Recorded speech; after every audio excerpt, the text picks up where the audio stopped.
Baik, bismillahirrahmanirrahim. Assalamualaikum warahmatullahi wabarakatuh. Selamat pagi, ikhwan dan akhwat sekalian. Alhamdulillah kita dipertemukan kembali di acara usul fikih dalam ulumul Quran. Apakah suara saya terdengar? Aldi? Oke.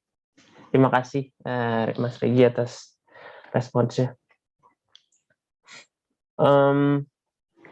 Perkenalkan kembali teman-teman, ikhwan dan akhwat sekalian, nama saya Kemal.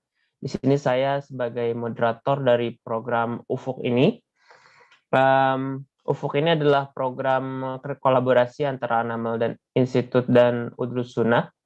Alhamdulillah kita akan melaksanakan program ini untuk 2 minggu ke depan, dan hari ini adalah pertemuan kedua dari 4 kelas. Dan program ini akan diisi oleh 3 ustadz kita. Maka dari itu dari teman-teman yang belum join Google Classroom diharapkan ini peringatan terakhir kali ya untuk join Google Classroom yang ada di deskripsi grup, karena di situ sudah diposting materi, video maupun link absensi nih yang kemarin kita udah posting. Teman-teman di situ bisa kerjain absensi sekaligus kuisnya. Karena di akhir akan ada penilaian yang supaya teman-teman bisa tahu performa teman-teman di kelas ini juga. Tanpa berlama-lama teman-teman, insya Allah hari ini kita akan memulai materi berjudul Mutlak dan Muqayyad yang akan diisi oleh Ustadz Adam. Kepada Ustadz Adam, apakah sudah bisa di-sharing, Ustadz? Sudah bisa? Iya, udah terdengar suara saya. Terdengar, Ustadz? Iya, di-sharing dulu hari ini. Nah. Apakah layarnya terlihat? Nah, terlihat Ustadz PowerPoint-nya. Iya. Langsung dimulai. Baik, terima kasih. Iya. Assalamualaikum warahmatullahi wabarakatuh. Alhamdulillah wassalatu wassalamu ala Rasulillah wa ala alihi wa man tabi'ahum bi ihsanin ila yaumiddin. Allahumma 'allimna ma yanfa'una wanfa'na bima 'allamtana wa zidna ilma. Ya, pada hari ini kita akan melanjutkan pelajaran kita di Ulumul Quran ya, khususnya terkait dengan bidang usul fikih, dan lebih spesifiknya lagi terkait dengan pembahasan dalalatul alfaz. Pembahasan ini merupakan pembahasan yang inti dari usul fikih, termasuk pokok ya, terkait dengan dalalatul alfaz. Kalau kemarin kita sudah mendapatkan pelajaran dari Ustaz Zoroni terkait dengan al-am dan khos, dan hari ini terkait dengan mutlaq dan muqayyad. Mutlaq dan muqayyad ini diletakkan biasanya di usul fikih selalu di belakang, selalu di posisi setelah ada am dan khos, karena sangat erat sekali kaitannya dengan am dan khos. Dan apa-apa yang berlaku di am dan khos itu juga berlaku di mutlaq dan muqayyad. Hanya saja ada sedikit perbedaan sehingga dipisahkan oleh para ulama bahasan mutlaq dan muqayyad ini dari am dan khos. Dilanjut. Ini perjalanan, perjalanan ulumul Quran kelas. Kemarin sudah am dan khos, sekarang sudah masukin mutlaq dan muqayyad. Oke, kita langsung masuk dari pengertian mutlaq. Ya, pengertian mutlaq itu didefinisikan oleh Syekh Ibnu Utsaimin ya dalam ilmu usul, buku yang pemula ya, buku yang sederhana untuk usul fikih, dan Ibnu As-Subki, Tajuddin As-Subki Asy-Syafi'i di Jamul Jawami' itu dengan definisi al-mutlaqu ma yadullu 'alal haqiqati bila qaid. Mutlaq adalah suatu lafaz yang menunjukkan hakikat sesuatu tanpa adanya qaid, pengikat. Jadi mutlaq ini bahasanya terkait dengan hakikat. Yang perlu diingat adalah ini ya. Jadi mutlaq ini menunjukkan hakikat tanpa adanya pengikat, hakikat tanpa qaid. Nah, contohnya bisa kita lihat di sini. Di sini ada contohnya akrim tholiban. Ini muliakanlah satu orang tholib. Artinya ya siapapun itu, ini berbicara tentang hakikat tholibnya. Tidak peduli apakah dia kecil, besar, tua, muda, S1 atau bukan, atau siapapun itu, pokoknya selama dia adalah seorang tholib, maka diperintahkan untuk memuliakannya. Nah, ini berikutnya ada contoh di bawahnya, akrim kulla thalibin. Nah, ini dalam ini kalau kita kemarin belajar am dan khos, maka kita paham ya, bahwasanya kulla thalibin, muliakanlah semua thalib. Maka di sini kulla di sini lafaz atau bentuk sigo am. Sehingga di sini haruslah memuliakan semua orang yang termasuk thalib. Misalkan dalam suatu kelas ada 100 orang gitu, itu harus dimuliakan semuanya.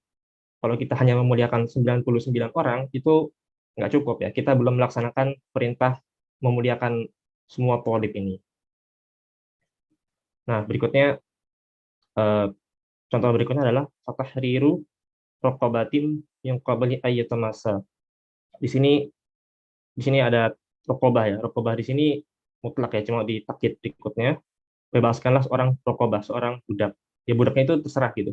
Mau budaknya itu eh, mau budaknya itu besar atau kecil, atau cacat atau enggak, bisa punya skill apa itu, budaknya terserah. Contoh yang paling terkenal itu di bab usul fikih biasanya innallaha ya'murukum an tasbahu baqarah. Surat Al-Baqarah ya, kisahnya Yahudi dengan Nabi Musa. Nah, Yahudi diminta untuk diperintahkan untuk menyembelih seekor baqarah, dan mereka malah menambah-nambah. Sebenarnya perintahnya kan mutlak ya. Sembelilah seekor sapi, ya sapi apapun itu gitu. Mau sapi ya sapi apapun, mau sapi yang bagus, mau sapi yang jelek, mau sapi yang bentel-bentel, mau yang kuning atau yang apa. Tapi mereka susah ya. Mereka malah mencari detail, mencari sifat-sifat tertentu sehingga ditakir proses namanya. Sehingga sapinya tersifati dengan detail. Jadi semakin susah perintahnya untuk dilaksanakan. Nah, berikutnya ini pengertian muqayyad ya. Tadi mutlak sudah ya. Poin yang perlu diingat adalah mutlak adalah menunjukkan hakikat ya. Kalau misalnya kita bilang eh, kalau bahasa Arab ya, kalau bahasa Indonesia mungkin pensil atau pulpen atau kertas atau laptop, itu yang terbayang di benak kita itu, yang terbayang di benak itu bentuknya itu ya, langsung terbayang, oh pulpen tuh kayak gitu, pensil itu kayak gitu, tanpa adanya pengikat apapun, tanpa ada sifat-sifat tertentu. Nah, berikutnya tentang muqayyad, mutlak dan muqayyad ya. Muqayyad sama ya, si Ibnu Utsaimin di Ushul Min Usul mendefinisikan muqayyad adalah ma yadullu 'alal haqiqati bil qaid, yang menunjukkan hakikat tapi dengan qaid, dengan pengikat, ada sifat-sifat tambahan dari hakikat itu. Nah, muqayyad di sini itu di contohnya ini ya, contohnya ini itu ada 3 contoh di sini. Ada 3 contoh ya, ada 3 contoh betul. Ada 3 contoh. Yang pertama termasuk muqayyad itu adalah itu terkait dengan nama. Nama itu muqayyad karena dia adalah sesuatu yang tertentu. Misalkan di sini akrim Zaidan, muliakanlah Zaid, maka Zaid di sini tergolong muqayyad ya. Berikutnya adalah a'tiq hadzal 'abd. Nah, hadza ini ya, bebaskanlah budak ini gitu ya. Bebaskanlah budak ini. Nah, budak ini, nah ininya itu termasuk muqayyad karena dia tertentu.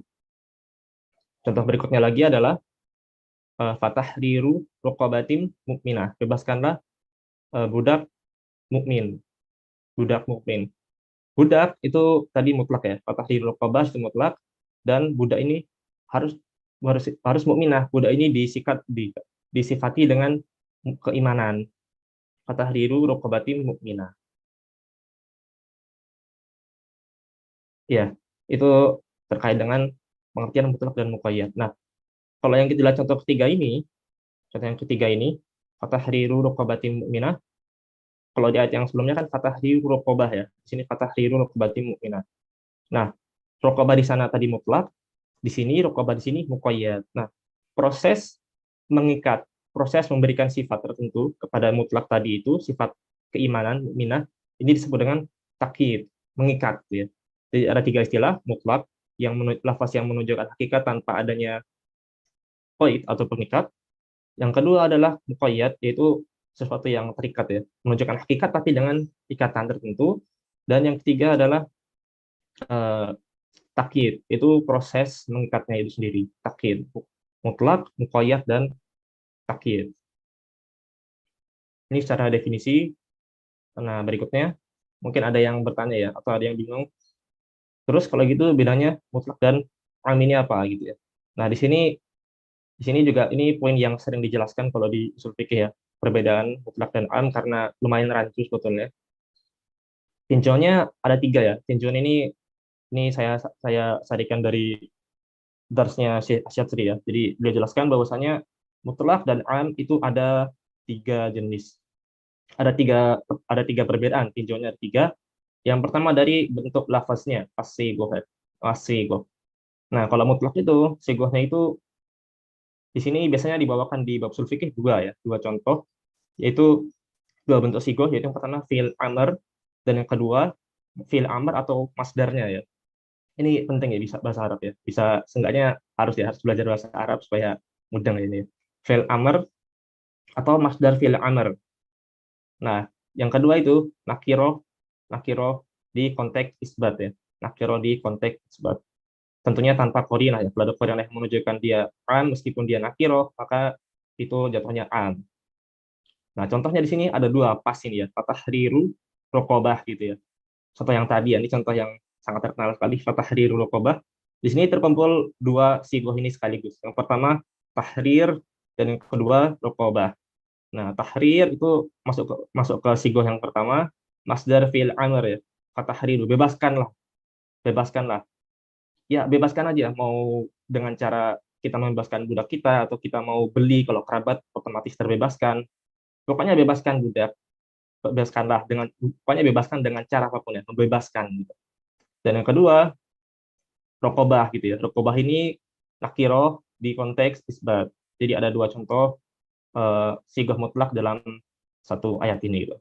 Nah, sedangkan si kalau kemarin kita sudah dengar juga ya, jadi penjelasan Ustaz Zuloni, itu sigahnya ada tiga di sini contohnya ya. Contohnya tiga aja, sisanya bisa diingat-ingat lagi sendiri. Yang pertama nakiroh fi siyak nafi. Nakiroh tapi dalam konteks nafi. Misalkan la ilaha illallah ya. La ilaha, nah situ nggak ada yang berhak diibadahi. Itu konteksnya umum gitu. Kalau am itu nakiroh fi nafi atau nakiroh fi syart atau nakiroh fi apa gitu sekali lagi. Nah, kalau mutlak itu nakiroh fi isbat ya. Sedangkan contoh lagi kalau lafaz am itu nomor dua ini, itu ada lafaz kullu, jami' dan seterusnya. Dan juga contoh am adalah isim mausul. Nah, si sigoh mutlak ini, kalau am kemarin sigohnya banyak ya. Am itu sigohnya banyak ya, harus diingat-ingat ya, sigohnya am itu banyak.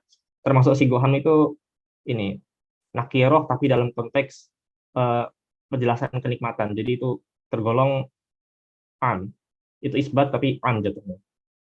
Nah, untuk si mutlak ini, dua bentuk sigoh ini nggak terbatas pada dua sigoh ini sebetulnya, tapi yang sering dicontohkan di bab usul fikih dua sigoh ini. Sehingga yang perlu diingat itu ya contoh dua sigoh ini dan definisi mutlak itu sendiri ya, definisi mutlak. Definisi mutlak itu sendiri ya menunjukkan hakikat. Intinya dia menunjukkan hakikat tanpa adanya pengikat. Baik itu ukuran, warna, termasuk bilangan juga nggak mengikat ya, nggak terikat dengan mutlak. Mutlak nggak ada koid bilangan. Nah, tinjauan kedua, perbedaan mutlak dan am itu ada terkait maknanya. Maknanya al-makna itu ini jadi poin yang dijelaskan panjang lebar kalau perbedaan am dan mutlak. Itu mutlak itu eh, umumnya umum badali. Sedangkan am itu umumnya itu umum syumuli gitu ya. Umum badali itu umum yang digantikan. Umum syumuli itu umum yang cakupannya semua gitu. Sehingga kalau kita ada lafaz am itu dia eh, lafaznya itu cakupannya semua dan yang dimaksudkan itu juga semua anggotanya. Misalkan kalau di surat Al-Asr ya, innal insana lafi khusrin gitu ya. Nah, al-insan di situ cakupannya semua pokoknya sesungguhnya semua manusia yang apa ayat ini tertujukan untuk semua manusia, mau dia kafir, mau dia muslim, mau dia kecil, mau dia besar, mau dia ada cacatnya, mau dia nggak ada, mau dia pintar, mau dia nggak, itu semuanya termasuk innal insana lafi khusrin, sungguhnya semua jenis manusia itu dalam kerugian, semua kena gitu ya. Nah, sedangkan kalau umum badali itu lafaznya secara cakupan itu mencakup semua, tapi nggak ditujukan ke semua. Jadi dia cukup satu saja itu sudah cukup. Kalau misalkan kayak tadi akrim toliban, nah toliban di sini mutlak, sehingga toliban secara lepas dia cakupannya semua tolib, muliakanlah semua tolib, muliakanlah tolib, cakupannya semua, tapi yang dimaksud itu tertentu saja. Kalau ada tolib satu orang lewat dimuliakan itu sudah selesai gitu. Ini perbedaan yang paling mendasar antara mutlak dan am. Nah, perbedaan berikutnya ada di proses proses pembatasannya. Kalau di mutlak, kalau di mutlak itu ada namanya muqayyad, dan di am itu ada namanya khusus. Nah, di sini proses mentakyid itu ditujukan pada sifat. Jadi kita melakukan takyid dengan sifat. Nah, jika ada pembatasan tertentu dan pembatasannya ditujukan kepada lafaz mutlak, maka dia disebut dengan takyid. Contohnya yang di atas ini ya, fatahriru raqabatin mukminah. Bebaskanlah budak yang mukmin. Budaknya tadi mutlak, cuma dia dibatasi dengan sifat keimanan. Sedangkan taksis itu ditujukannya kepada anggota, jadi anggotanya yang dibatasi. Kalau kita lihat definisi taksis itu, taksis adalah mengeluarkan sebagian anggota am. Jadi pembatasan pada taksis itu mengeluarkan sebagian anggota, yang dilihat tuh bilangannya gitu ya, mengeluarkan sebagian anggota. Tapi kalau takyid itu sifat cenderungnya. Innal insana lafi khusrin, kalau di an illal ladzina amanu ya, illal ladzina amanu, kecuali orang yang beriman. Jadi orang beriman itu nggak rugi, itu dikeluarkan orang beriman dari keumuman lafaz insan, al-insan. Mungkin ini dia perbedaan mutlak dan am. Nah, ini ya, berikutnya pembahasan terkait beramal dengan mutlak ya. Nah, menurut Syekh Ibnu Utsaimin juga dalam kitab yang sama, Usul min Ilmil Usul, itu beliau katakan, yajibul amalu bil mutlaqi ala itlaqihi illa bidalilin yadullu ala taqyidihi. Wajib beramal dengan mutlak sampai datang dalil yang mentakyidnya. Jadi kalau ada dalil mutlak ya kita beramal dengannya. Contohnya adalah khilafnya ahli fikih pada permasalahan safar. Safar itu apa sih kategori safar? Sejauh mana? Mungkin ini sering ya kita dengar pembahasan safar itu ada yang bilang 80 kilo, mazhab Syafi'i dan keumuman. Terus ada juga yang bilang 100 berapa ya? 110 apa 140 gitu ya. Mazhab kembali perbedaan di konversinya saja, tapi intinya sama, yaitu dengan jarak pembatasannya. Ada juga yang bilang safar itu adalah safar istimalan, kalau nggak salah gitu ya. Ada yang membatasi dengan waktu juga gitu. Nah, di sini dijelaskan Ibnu Utsaimin ya, di syarah usul beliau gitu. Itu contohnya adalah pendapatnya Ibnu Taimiyah ya. Jadi Ibnu Taimiyah itu bilang safar itu ya tergantung urf aja ya, kembali kepada batasan safar itu. Selama dia secara urf, secara kebiasaan masyarakat itu tuh disebut safar, maka dia adalah safar gitu. Nah, itu dalilnya itu ini, wa idza darabatum fil ardi falaisa 'alaikum junahun an taqsuru minas shalah.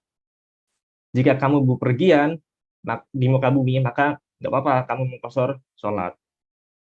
Nah, di sini Allah SWT katakan wa idza darabatum fil ard. Nah, ini mutlak gitu ya. Terlepas dari dua sigo yang tadi, ini termasuk mutlak gitu. Jika kamu bepergian, di sini nggak sebut adanya koi tertentu. Pokoknya kalau kamu bepergian di muka bumi, maka nggak masalah itu di qashar sholatnya. Nah, di sini menurut Ibnu Taimiyah, ya sudah kalau gitu berarti si safar ini itu secara bahasa termasuk safar, karena dia secara bahasa termasuk safar, dan dalam syarat itu kalau nggak ada dalil lain yang membatasi menentukan kadarnya, maka kembali ke uruf. Ya sudah, berarti kalau gitu al-adatun muhkamah ya kaidahnya. Maka kalau gitu ya sudah, safar ini koidnya adalah uruf, batasnya adalah uruf. Itu menurut Ibnu Taimiyah. Pilihan Ibnu Taimiyah, batasan safar kembali uruf, sebab safar dalam dalil syariat datang dalam bentuk mutlak dan tidak ada dalil tegas lainnya yang membatasi hakikat safar. Akibatnya semua perjalanan yang disebut safar secara uruf adalah safar yang dimaksud dalam syariat. Nah, terus kita nanti tanya ya, gimana dengan hadis-hadis yang bilang itu Nabi pergi ke Mekah, terus nanti safarnya Nabi pergi ke Mekah sekian hari, safarnya Nabi perjalanan ke Mekah sekian hari lalu qasar, sekian hari lalu qasar, sekian malam lalu qasar. Itu gimana dengan dalil-dalil itu gitu. Ya itu menurut menurut Ibnu Taimiyah ya, dan dijelaskan oleh Syekh Utsaimin dalam Syarah Ushul ini, ya itu bukan qaid, itu cuma cuma jelasin aja, cuma menjelaskan kabar aja, cuma bercerita. Itu bukan qaid dari si safar ini sendiri. Ya, lanjut ya. Nah, ini contoh penerapan mutlak ya. Ada 3 contoh di sini. Bentar, ini gimana cara screen-nya? Kalau ini terbuka ya. Oke, dibaca aja ya. Nah, sini ada contoh ya, contoh-contoh. Ini usul fikih, jadi eh, memang porsi besarnya itu terkait dengan menurunkan hukum ya. Gimana cara kita mengolah raw data, yaitu dalil dari Al-Quran dan As-Sunnah, lalu dihasilkan hukum gitu ya. Jadi mungkin agak nyentuh fikih cukup banyak sebetulnya. Nah, di sini ada contoh penerapan mutlak ya. Bentar ya. Oh ya, cukup kan ya. 550 ya. Nah, sini ada contoh penerapan mutlak.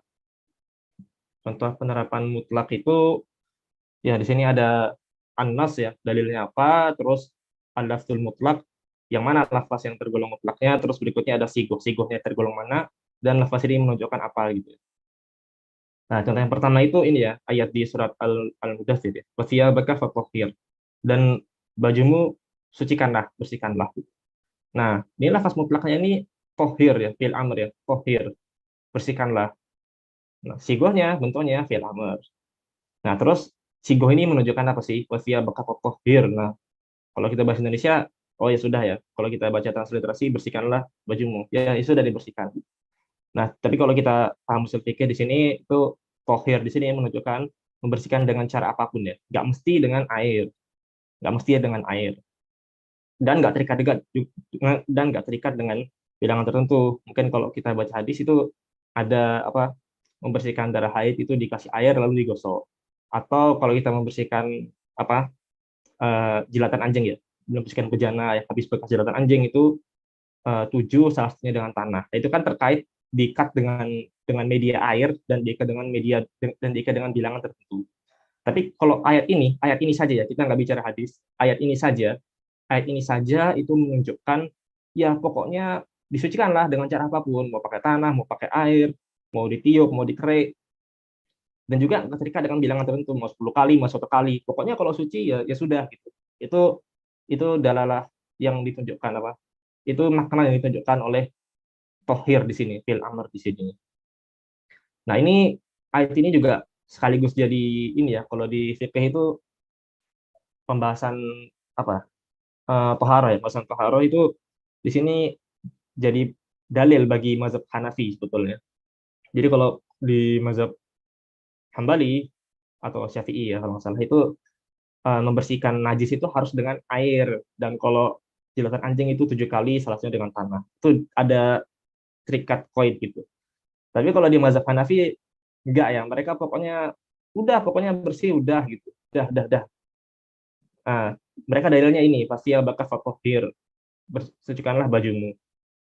Terus gimana gitu dengan dalil-dalil yang lain? Masa kita cuek dengan dalil yang lain itu gimana gitu. Nah, kalau mazhab Hanafi itu punya kaidah lain. Jadi dia bilang ini apa? Az-ziyadatu 'alan nafsi naskhun ya. Mungkin minggu depan nasakh ya. Jadi mereka bilang eh, tambahan keterangan nas itu jadi nasakh. Jadi kalau ada dalil 1 datang, lalu ada dalil 2. Nah, dalil 2 ini itu ada makna tambahan dari dalil pertama. Maka itu dalil pertama ini dinasakh. Dinasakh itu dia diangkat gitu ya, hukumnya diangkat atau lafaznya diangkat. Nah, itu yang pertama ya, kaidahnya mazhab Hanafi itu. Dan yang kedua, mazhab Hanafi itu bilangnya ini apa ya lupa. Sunnah ahad ya, hadis ahad gitu ya, itu nggak bisa menasih Al-Quran gitu. Al-Quran mutawatir, hadis ahad ya ahad ya. Biasanya kan an-nasnya wafiyah baka fatohir. Ini ayat Al-Quran itu mutawatir, maka dia yakin gitu, levelnya kuat. Sedangkan hadis itu ahad gitu. Jadi nggak dinasakh gitu, nggak bisa. Nah, karena dia punya dua premis ya, dua kaidah itu, maka ya sudah mazhab Hanafi bilangnya wasiyabaka fatahhir, ya kita bersihkan saja baju dengan cara apapun itu sudah suci. Nah, contoh berikutnya ya, contoh di tabel ini berikutnya, asyhidu iza tabayatum. Dan apa bersaksilah jika kalian jual beli gitu ya. Lafaz mutlaknya wa asyhidu, yaitu bersaksilah gitu ya, saksikanlah. Sikonya fil amr, dan maknanya adalah bersaksi dengan persaksian apapun. Nggak ada syarat si saksinya harus adil, atau saksinya harus 2, harus 3, dan juga nggak ada syarat dia muslim atau kafir. Tapi ini di ayat yang lain ada ya, washidu zawai adilin minkum. Saksikanlah orang-orang yang bersaksilah dengan dua orang yang adil, washidu zawai adilin minkum. Nah, contoh ketiga di tabel ini ada ayat juga, khudz min amwalihim shadaqatan tutahhiruhum wa tuzakkihim biha. Ambillah dari harta-harta mereka itu sedekah. Di sini sedekah dimaknai zakat. Ambillah dari harta mereka zakat yang mensucikan mereka dan membersihkan mereka. Di sini lafaz mutlaknya ada dua. Yang pertama adalah fil amr khudz, dan yang kedua adalah sedekah. Maka di sini perintah untuk mengambil sedekah, yaitu zakat. Khudz, ambillah ya, ambillah sedekah si zakat itu dengan cara apapun. Bisa ada pemerintah ngambil gitu ya. Bisa ada pemerintah ngambil dalam lembaga yang ngambil, atau kita tunaikan sendiri, termasuk dalam lafaz khudz untuk penonin zakat ini. Berikutnya min amwalihim ya. Min amwalihim ini kalau kemarin apa mudhof ilaih ya. Mudhof dan mudhof ilaih, amwalihim itu tergolong an ya. Ambillah dengan cara apapun dari amwalihim, harta-harta mereka, seluruh harta mereka itu sedekah, zakat. Dan si sedekah ini, zakat ini nggak dibatasi dengan jenis harta tertentu, nggak dibatasi kadarnya juga. Pokoknya ya sudah, kalau kalau kita sudah ngambil Rp1 atau 10.000 dari harta kita untuk disedekahkan, dizakatkan, itu sudah selesai gitu. Nah, ini kalau secara mutlak gini ya, tapi ini kan pemahaman kita khusus di ayat ini ya. Jadi memahaminya itu per ayat, per dalil. Baru nanti dielaborasikan dengan dalil yang lain. Nah, ini juga jadi dalil ya bagi pendapat ulama yang bilang bahwasanya zakat fitri ya. Zakat fitri itu bisa gitu dengan dengan qimah, dengan harta gitu. Zakat fitri. Benar ya, zakat fitri itu bisa dengan harta. Nggak mesti to'am, nggak mesti makanan gitu. Dalilnya ini salah satu. Ya. Berikutnya pembahasan yang penting ya. Jadi tadi pengertian mutlak dan muqayyad sudah, berikutnya perbedaan am dan mutlak sudah, contohnya juga sudah, dan berikutnya ini ya, memahami mutlak dan muqayyad. Ini pembahasan yang sering juga ya di mutlak dan muqayyad. Ini permasalahannya adalah gini, misalkan ada orang bilang di ayat tadi ya, atau ada orang bilang akrim toliban mujtahidan gitu ya. Akrim toliban mujtahidan. Nah, muliakanlah seorang tolib yang itu dia bersungguh-sungguh, orang yang mujtahid gitu ya. Akrim toliban mujtahidan. Nah, kita sebagai pendengar itu kita paham. Akrim toliban mujtahidan itu, oh sudah, berarti perintahnya adalah kita harus memuliakan tolib yang mujtahid, yang berijtihad. Itu perintahnya jelas gitu ya. Jadi tolibnya ini diikat dengan mujtahid. Si tolibnya ini jadi muqayyad ya, terikat. Nah, cuma masalah ini muncul kalau misalkan ada orang gitu ya. Misalkan ada orang tanya ke kita, misalkan ada orang gitu ya, ada orang terus kita bilang ke dia, akrim toliban. Ya sudah, dia paham maksudnya itu ya tolib siapapun gitu. Nah, terus ada orang kedua datang. Dia tanya ke kita lagi, mana yang dimuliakan? Kita jawab, akrim toliban mujtahidan gitu. Nah, orang kedua kalau dengar tadi orang pertama, oh berarti tadi orang pertama itu disuruh memuliakannya itu tolib yang mujtahid. Nah, ini bisa nggak kayak gini? Nah, ini pembahasan ini ya. Memahami mutlak dan dengan muqayyad. Gambaran masalah ya. Jika ada dua dalil, pada salah satunya terdapat lafaz mutlak. Ada satu dalil, ada lafaznya mutlak. Dan ada dalil lain itu ditakyid si lafaz itu, jadi muqayyad. Nah, apakah si pengikatnya pada lafaz kedua itu dibawakan kepada lafaz pertama? Ini namanya hamdul mutlaq alal muqayyad. Babnya ini ya, pembahasannya di usul fikih namanya ini. Hamdul mutlaq alal muqayyad. Membawa membawa kalau literally membawa ya. Cuma kalau Dr. Iyad Sulami bilangnya hamdul di sini memahami mutlak dengan muqayyad. Contohnya di sini ya, misal dalil satu ya, contoh realnya ya. Wasariqu wasariqatu faqta'u aydiyahuma. Pencuri laki-laki dan wanita, potonglah tangan mereka, gitu. Potonglah tangan mereka.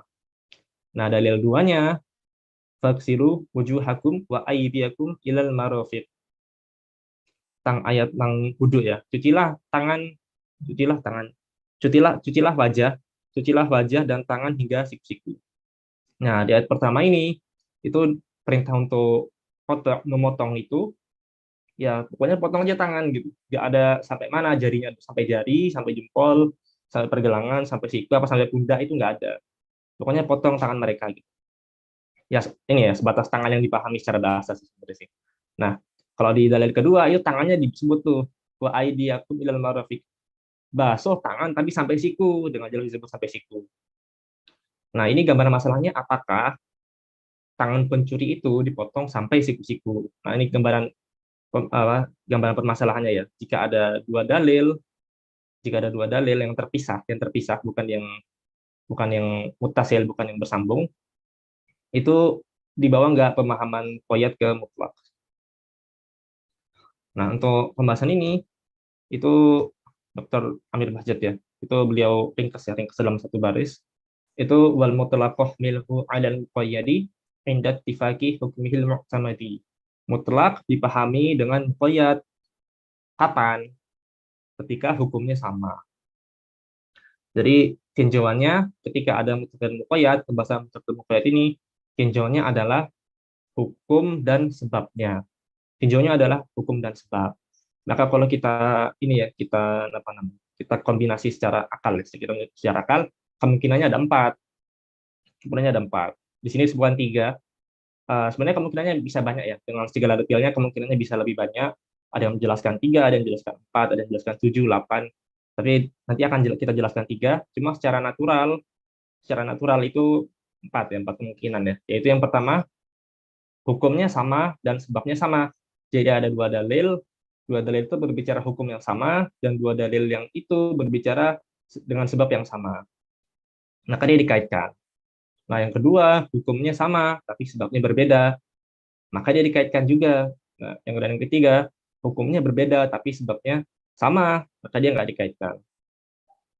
Itu yang makna bait di atas ini ya. Wal mutlaqah ilhum adal muqayyadi inda tifaqi hukmihil mu'tamadi. Mutlak dipahami dengan muqayyad ketika hukumnya sama. Nah, gimana contoh detailnya? Contoh detailnya yang pertama adalah ketika hukumnya sama dan sebabnya sama. Jadi ada dua dalil itu berbicara hukum yang sama, dan dua dalil itu berbicara dengan sebab yang sama. Pada dalil satu itu ada hadis ya, ada hadis itu la nikaha illa biwaliyin wasyahidain. Tidak sah pernikahan kecuali dengan wali dan dua saksi. Maka dalil pertama sebabnya adalah pernikahan, dan yang hukumnya adalah pernikahan disaksikan dengan dua orang. Dan dalil kedua itu la nikaha illa biwaliyin wasyahidai adilin. Tidak sah pernikahan kecuali dengan wali dan dua saksi yang adil. Nah, sebabnya pernikahan dan hukumnya persaksian dua orang yang adil.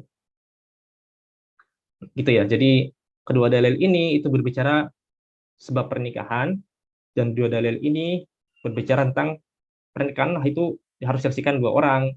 Hanya saja pada dalil kedua, dua orang itu harus adil, dijelaskan di dalil kedua.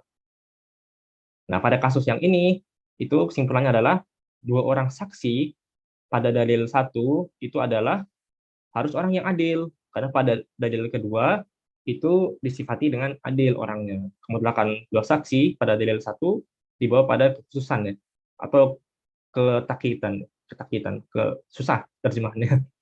Kepada kekhususan adil pada dalil dua. Sebab pada dua dalil tersebut terdapat hukum dan sebab yang sama. Nah, untuk kasus pertama ini itu ittifaq. Karena semua ulama sepakat bahwasanya dibawa dipahami mutlak pada suatu ayat itu dipahami mutlak pada suatu ayat dengan muqayyad pada ayat yang lain.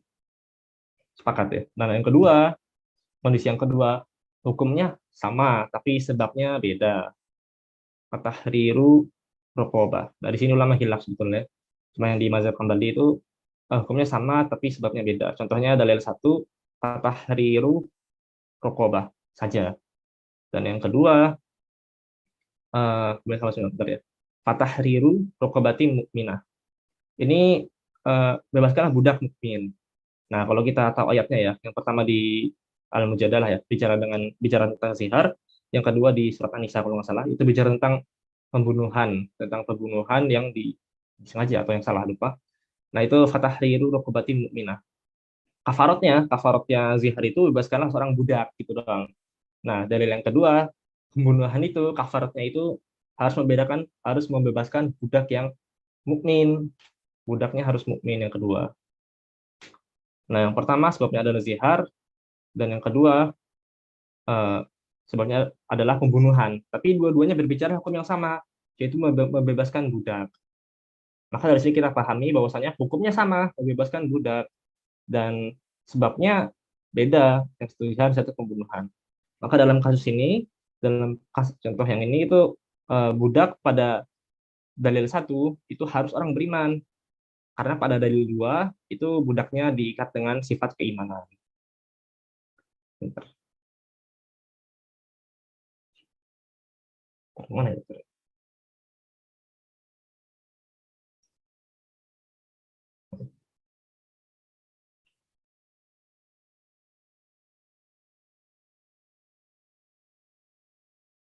Bisa.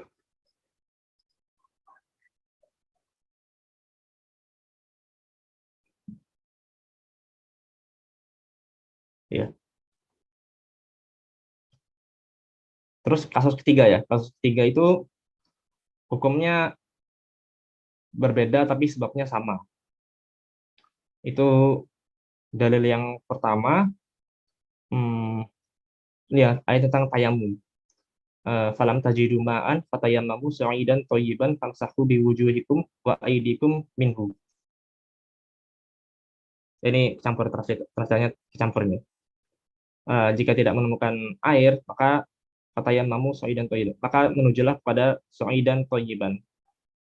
Dengan tanah yang baik, lalu famsahu biwujuhikum wa aydikum ilal marafiq. Famsahu biwujuhikum wa aydikum minhu. Lalu usaplah wajah dan tangan kalian dari si tanah itu. Dalil yang kedua, ya ayyuhalladzina amanu idza qumtum ila sholati faghsilu wujuhakum wa aydikum ilal marafiq. Wahai orang-orang yang beriman, apabila kamu hendak mengerjakan salat, maka basuhlah mukamu dan tanganmu sampai ke siku. Dalil yang pertama tentang tayamum itu sebabnya ingin melaksanakan salat. Dan dalil yang kedua tentang wudu itu sebabnya ingin melaksanakan salat. Hanya saja pada dalil 1 itu hukumnya adalah tayamum, mengusap tangan. Dan yang kedua itu hukumnya adalah membasuh tangan sampai ke siku. Nah, dua ayat ini itu memiliki sebab yang sama, itu ingin melaksanakan sholat. Tapi ayat pertama hukumnya adalah tayamum, mengusap, masuh, dan yang kedua hukumnya itu ghusl, membasuh.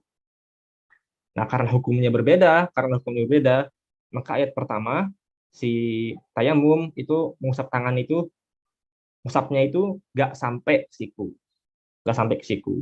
Mengusap tangan saat tayamum tidak sampai siku.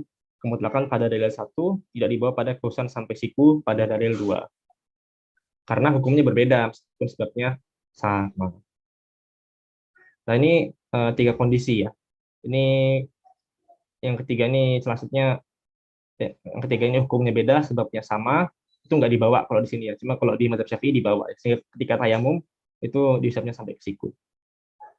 Nah, ini 3 kondisi, dan kondisi keempat nggak disebut ya, tapi jelas sepertinya sih. Hukumnya berbeda dan sebabnya berbeda. Pasti ya sudah nggak dibawa. Hukumnya berbeda, sebabnya berbeda itu seperti contoh yang di awal ini. Sebentar, sebelumnya lagi. Ini ya, wasariqatu faqta'u aydiyahuma. Faghsilu wujuhakum wa aydikum ilal marafiq. Yang satu Ini sebabnya beda, hukumnya beda. Dalil pertama, sebabnya adalah pencurian, hukumnya adalah potong tangan. Yang kedua, sebabnya adalah wudhu, mau sholat gitu ya. Hukumnya adalah membasuh tangan. Ini sebabnya beda, hukumnya beda, sehingga nggak dipahami si mutlak dengan muqayyad. Oke ya, ini pembahasan inti dari bab mutlak dan muqayyad pada ilmu ushul fikih ya. Ini pembahasan yang intinya biasanya ini dijelaskan, dan sebagai referensi ya, mungkin kalau mau belajar lebih lanjut atau mau contoh-contoh yang lebih banyak, itu ini referensinya, beberapa referensi yang saya pakai. Yang saya pakai itu yang pertama usul min ilmu usul, matan usul min ilmu usul karya Syekh Utsaimin. Ini buku basic ya, bagus lah ya, cukup bagus. Nah, dan yang kedua Nazm Shogir, ini nazam dalam bentuk bait-bait tapi dalam mazhab Hambali khususnya ya. Dan yang ketiga keempat itu syaraf dari usul min ilmu usul dari Dr. Sa'ad Asy-Syadzili dan Dr. Hasan Al-Bukhari. Dan yang kelima sampai ketujuh itu khusus mazhab Hambali, usul fikihnya. Dan yang kedelapan itu, ini contoh ya, Mukhtasar fi Qawaid Usul wa Tatbiquha, Dr. Abdullah An-Minkawi. Ini banyak contoh, cuma contoh doang sebenarnya sih ini. Contoh-contoh doang gitu. Teorinya harus lihat kajiannya. Dan yang kesembilan itu adalah ribat alal warq. Ini juga cuma contoh-contoh doang, banyak contoh-contoh. Yang saya warnai biru, yang saya berikan warna biru di sini, bentar ya. Yang saya berikan warna biru di sini itu ya secara saya pribadi sih. Yang lain nggak tahu. Secara saya pribadi ini worth it untuk dibaca ya, worth it untuk dipelajari. Saya kasih warna biru karena ini basic ya, dan kita temukan penjelasan yang cukup ringkas dan padat beserta contoh-contoh yang cukup banyak. Oh, satu lagi sama syarah usul min usul, tapi syarahnya si Ibnu Utsaimin sendiri. Ya, mungkin itu ya. Oh ya, kalau mau ringkas ya, seingat saya syarahnya usul min usul yang Dr. Sa'ad Asy-Syadzili ini ringkas banget ya.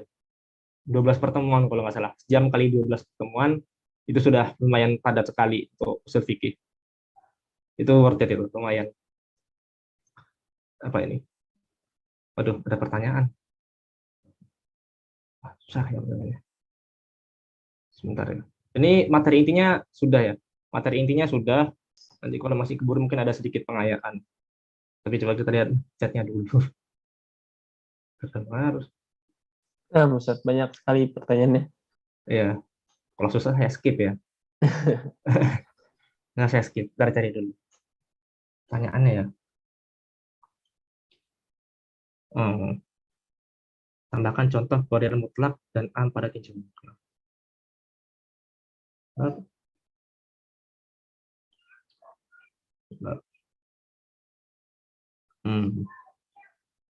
Bentar ya.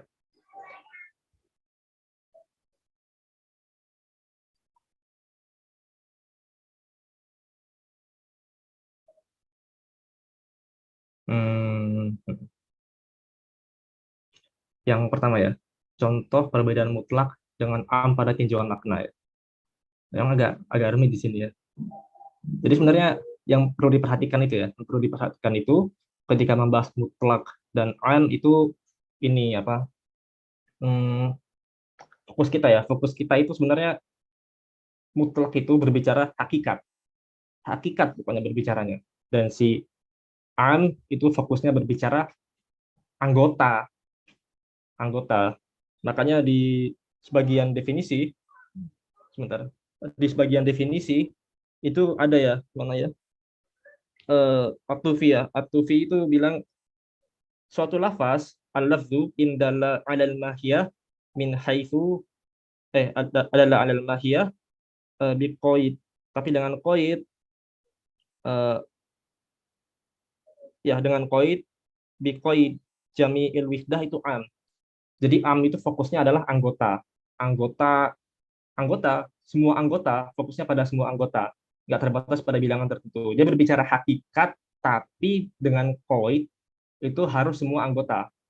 Sedangkan si mutlak itu hakikat saja tanpa ada anggota. Nah, terus gimana maksudnya yang ini tadi ya? Sebentar ya. Itu hubungannya, sebentar kok, susah musnya. Nah, coba kita bayangin ya, kalau misalkan kita bilang mutlak ya, akrim toliban gitu ya, toliban. Nah, kalau kita bayangin, muliakanlah tolib gitu, muliakanlah penuntut ilmu gitu ya. Nah, yang terbayang di benak kita itu hakikatnya penuntut ilmu. Cuma, cuma penuntut ilmu ini kan hakikat yang ada di pikiran kita, gambaran yang ada di pikiran kita, dan itu mencakup semua orang. Secara pikiran kita ya, secara pikiran kita dia hakikat dan dia mencakup semua orang. Pokoknya ya tolib, bayangin aja tolib. Jadi mau itu mau itu si A, mau itu si B, mau itu si C, mau si D, mau si Z, ya siapa aja bisa gitu. Pokoknya kalau salah satu dari eh, si tolib ini datang, itu kita muliakan akrim toliban. Sehingga maknanya di sini sebenarnya dia secara lafaz akrim toliban mutlak di sini dia tanawul, cakupannya lafaz ini sebenarnya umum, cakupannya umum, makanya disebutnya umum. Umum ini aduh salah, disebutnya umum badali, umum ya, makanya disebutnya umum sebenarnya.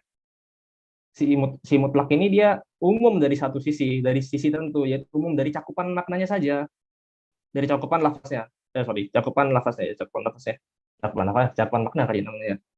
Yang terbayang itu di sebenarnya umum gitu, umum.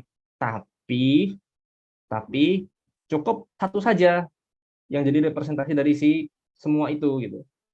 Lafaznya mencakup semua yang dimaksud, yang bisa dimasukkan, tapi yang dimaksud dari pembicaraan itu tertentu saja. Sedangkan kalau si am itu dia ketika dibilang akrim kullab tolibin gitu ya, muliakanlah semua tolib, itu yang terbayang itu tolib dan semua, semua. Kita membayangkannya itu hakikatnya, dan kita membayangkan anggotanya, dan pembicaraan itu ditujukan kepada semua yang ada dalam kula tolibin itu, semua anggota di situ. Gimana ini? Ini cukup jelas nggak ya? Atau tidak cukup jelas?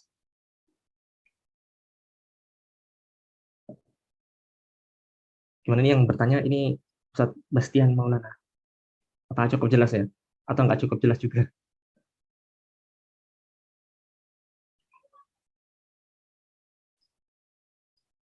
Oke ya, mungkin itu ya. Harapannya sih cukup jelas ya penjelasan yang barusan ya. Contoh kalimat lain, contoh kalimat lain.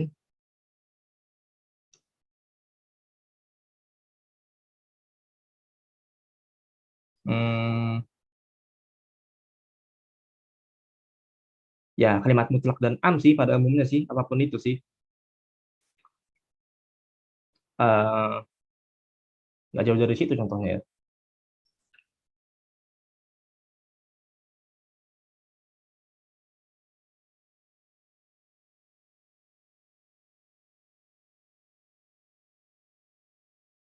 Udah ya, sebentar contoh kalimat lain, nggak bayang dulu sekarang ya. Tapi kaidahnya itu, variannya itu. Mutlak itu umumnya sifatnya badali, si am itu umumnya syumuli. Kalimatnya apapun sebenarnya. Ketika kita bicara mutlak, yang dibayangkan itu hakikat, pada intinya itu. Hakikatnya saja. Ketika bicara am, yang dibayangkan itu hakikat plus seluruh anggotanya. Oke, mungkin itu dulu ya. Pertanyaan berikutnya, mesin jenis kan? Mesin jenis kan anak banknya selalu ada himpunannya. Mesin jenis. Mesin jenis.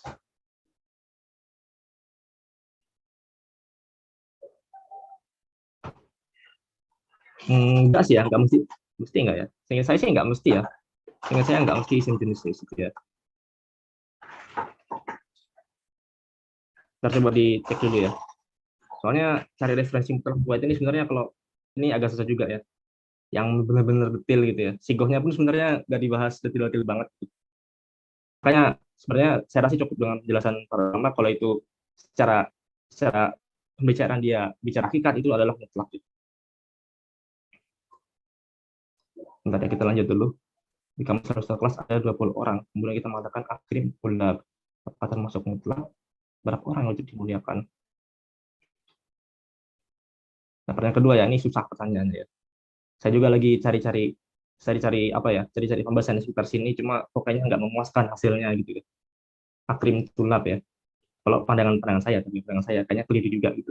Takrim tulaban itu tergolongnya mutlak, mutlak. Cuma dia berapa orang wajib dimuliakan ya, akol jama itu ya 3 gitu ya. Secara bahasa dia akol jamnya 3. Pemahaman saya itu begitu ya. Oke, mungkin ini dulu ya. Mungkin ini dulu kalau dari pertanyaan, masih ada waktu sebentar. Kita lihat ini ya, materi pengayaan sebentar.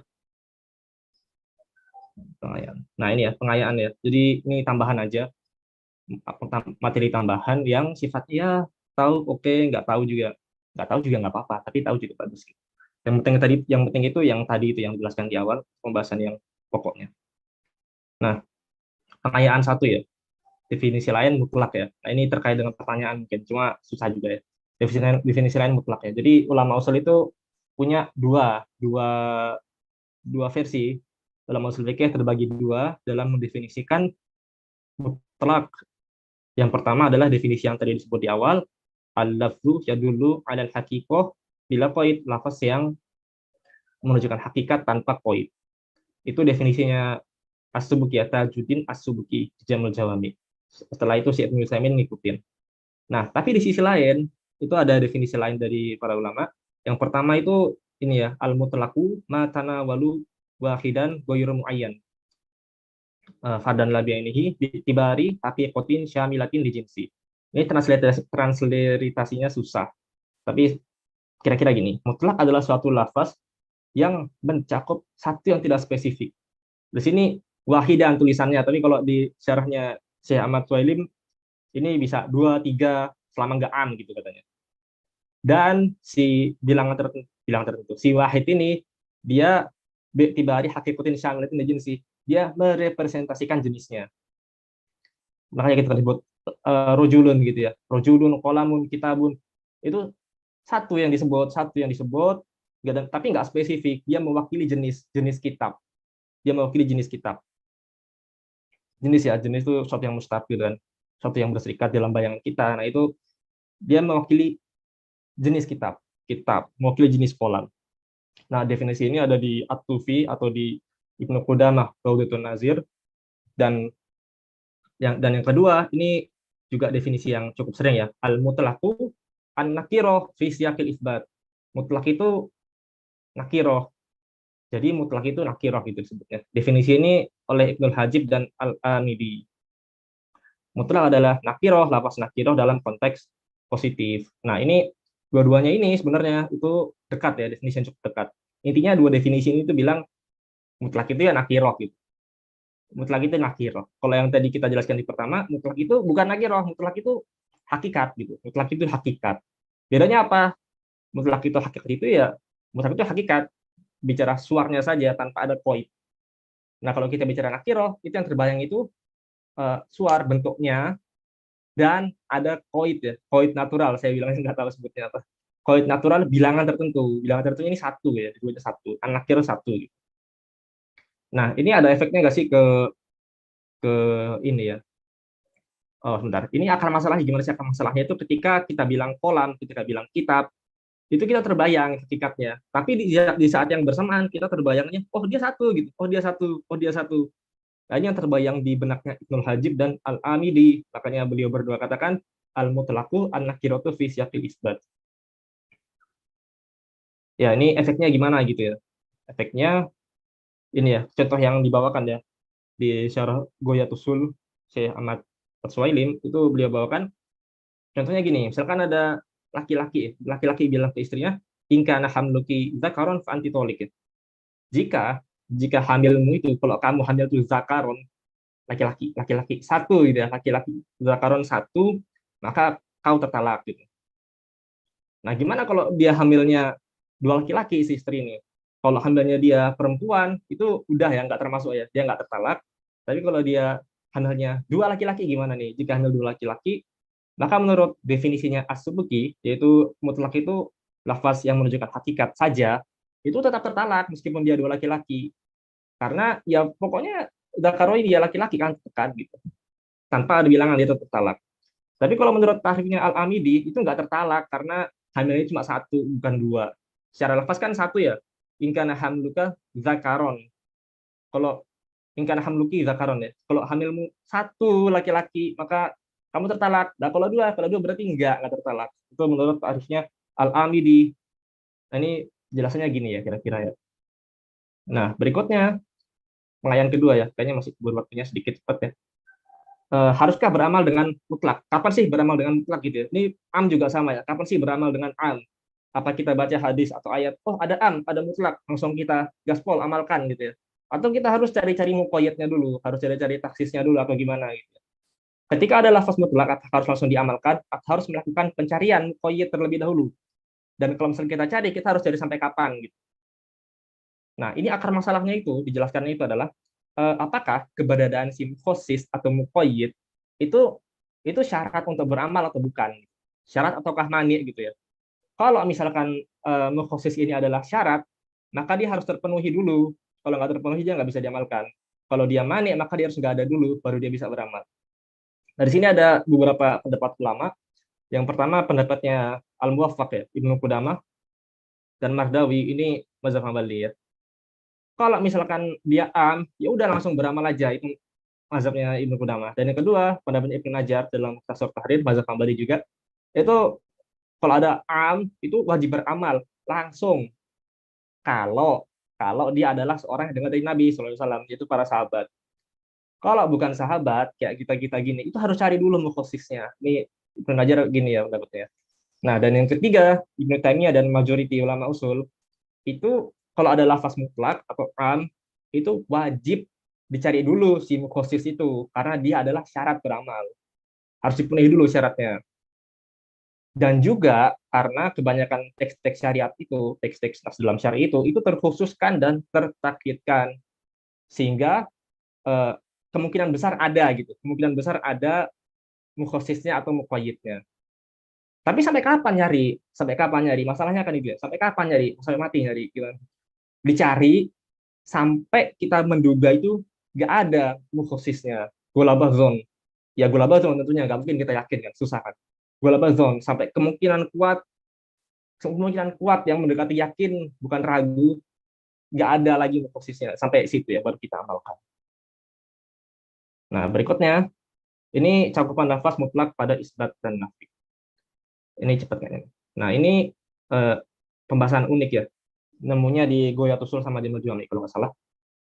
Nah, Ibnu Mibrad dalam Ghoyatul Usul dia jelaskan al-mutlaq minal asma yatanawal kamil minal musammayat fi isbati la fin nafi. Mutlak mencakup kadar lafaz itu secara sempurna pada konteks isbat tapi nggak pada nafi. Contohnya gimana? Ini ya contohnya ayat fa in talaqaha fala tahillu lahu min ba'du hatta tankiha zaujan ghairu. Kemudian jika si suami mentalaknya sesudah talak yang kedua, artinya talak yang ketiga, maka perempuan itu nggak halal lagi untuk dinikahi. Kalau sudah talak tiga ya, nggak ada lagi dinikahi sampai dia menikah dengan suami yang lain. Nah, hatta tankiha di situ tuh, hingga dia menikah dengan suami yang lain. Itu menikah itu maksudnya apa gitu kan? Tadi kan ini apa? Fi'il ya, fi'il itu kecenderungannya nakiro ya, fi'il itu nakiro kecenderungan maknanya. Nah, itu menikah di sini itu apa? Menikah di sini maksudnya adalah akadnya plus ya itu dukhulnya gitu. Jadi harus ada proses si dukhul itu plus akad nikah sehingga dia baru boleh nikah lagi sama si mantan istrinya. Kalau contoh nafinya gimana? Contoh nafinya wala tankihul musyrikati hatta tu'min. Dan janganlah kamu menikahi wanita-wanita musyrik sebelum mereka beriman. Janganlah menikahi. Nah, menikahi di sini, menikah itu apa sih? Apakah harus sampai duhulnya itu atau dia cukup akad saja? Nah, di sini nakiro fi siap nafi ya. Mutlak tapi nggak pas ya, ntar jadi am ya. Jadi pada intinya ini yang dicontohkan ya. Di sini maksudnya menikah itu adalah akadnya saja, maka tidak boleh menikah dalam kurung akad ya. Jangan wanita musyrik, tentunya lebih-lebih lagi si duhulnya. Ini kadarnya. Menikah itu akad apa? Kalimat nikah itu kadarnya segimana sih? Apakah cuma akad saja ataukah sampai proses selanjutnya? Nah, kalau dalam konteks isbat si mutlak ini ya sampai seutuhnya, tapi kalau di konteks si nafi maka dia sebagian kadar minimal saja. Nah, ini materi pengayaan ya, pengayaan versi 3, pengayaan 3.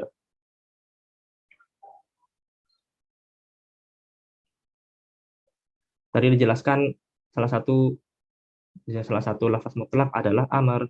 Apakah berlaku pula untuk nahi?